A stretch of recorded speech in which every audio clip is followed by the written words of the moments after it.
Jacob, this is obviously the stellar game today. Was there something in particular that you were able to take advantage of against USF today? No, nothing in particular. Just I had an extra motivation. Just being in my hometown, being the last game of the season, and it being a trophy game. That's everything you could ask for. Jacob, can you kind of elaborate more on that? Having a big game here, like I said, it's your hometown. You got 3 touchdowns, went over 100 receiving yards. I mean, it's got to feel good to put up those kind of numbers here in your last game. Yeah, I mean, I didn't even know I had over 100.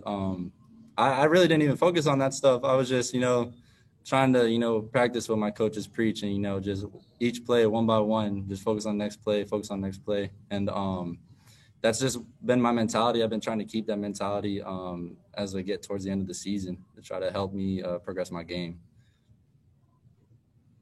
Jacob, I remember we talked in the middle of the summer when you were working out with Trey at Vieira Regions Park, and you were saying about how you guys were following the protocol to a T. What does it mean to you, and what does it say about this program that you guys did not have a game canceled or postponed because of COVID numbers within your program? That means, our training staff, everyone, coaches, everyone involved, goes above and beyond, following protocol. We always had one entrance in and one entrance out of the building. And, it showed that, we followed those protocols. We did what we were told to do so that we didn't ruin an opportunity to lose a game this season. Jake, so here you are, you had your big game tonight. Before you it was Traquan Smith, before you it was Gabe Davis, and now it's you as the big receiver in the core. What's it like to be a part of that group and kind of that legacy, for lack of a better word? It's very humbling. Traquan Smith and Gabe Davis, those are both, very, very well put together wide receivers. Both of them are excelling in the next level in the NFL. I remember, my first game coming to watch USF versus UCF, I want to say 2016.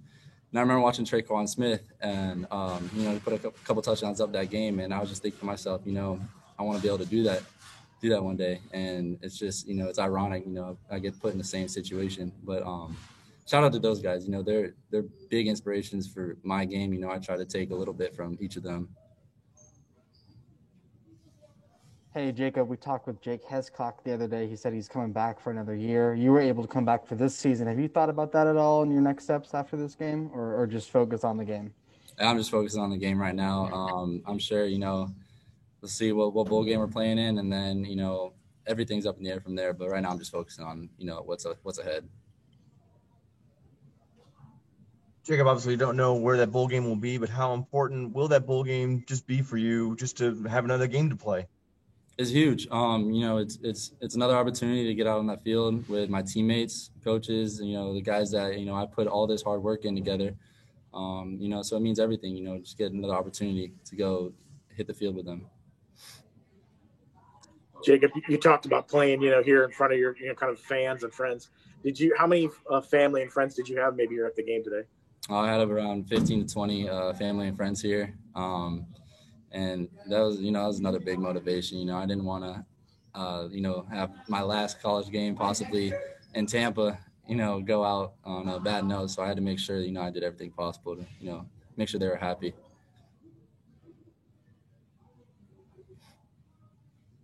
Oh, can you hear me? Jacob, there's a lot of buzz this week about maybe not that KZ would play. Mm-hmm. Obviously, he didn't for his own reasons, but what would it mean to you to see him in the bowl game potentially or whenever down the road to come back and play again? Oh, it'll mean everything. It's not a matter of, if, it's a matter of when he's going to step back on the field because, I'm sure you guys have seen, the practice clips that hit media and whatnot. He's back to, KZ doing what he does and he's going to step on that field again. So it'll mean everything, to me, just to see the road he's taken to recovery and his resilience to do that. Jacob, you play the games that are scheduled, but is it at all odd that you only had 9 regular season games? And how trying of a season was it with everything having to do with COVID and, some uncertainty week to week? Yeah, it was definitely, a weird year. It was, definitely non-traditional. So, just trying to deal with, everything that's going on with COVID and, we had to work around a lot of, the stuff that we wouldn't normally have to do. But I would say it's no different than preparing for any other season. You know, we have the same practice schedule, the same mentality going into each game each week. You know, so I would really say the only difference is just taking extra precautions as far as social distancing and, you know, our health. But as far as preparing for the game, we took the same approach. Jacob, how special was it to celebrate this win, to go on the midfield and take a picture with the trophy again and have it there for another year? Oh, it was great. You know, I couldn't ask for a better ending tonight. And I'll add that, you know, since I've been with UCF, you know, we've been undefeated against USF so far. So I'll throw that in there.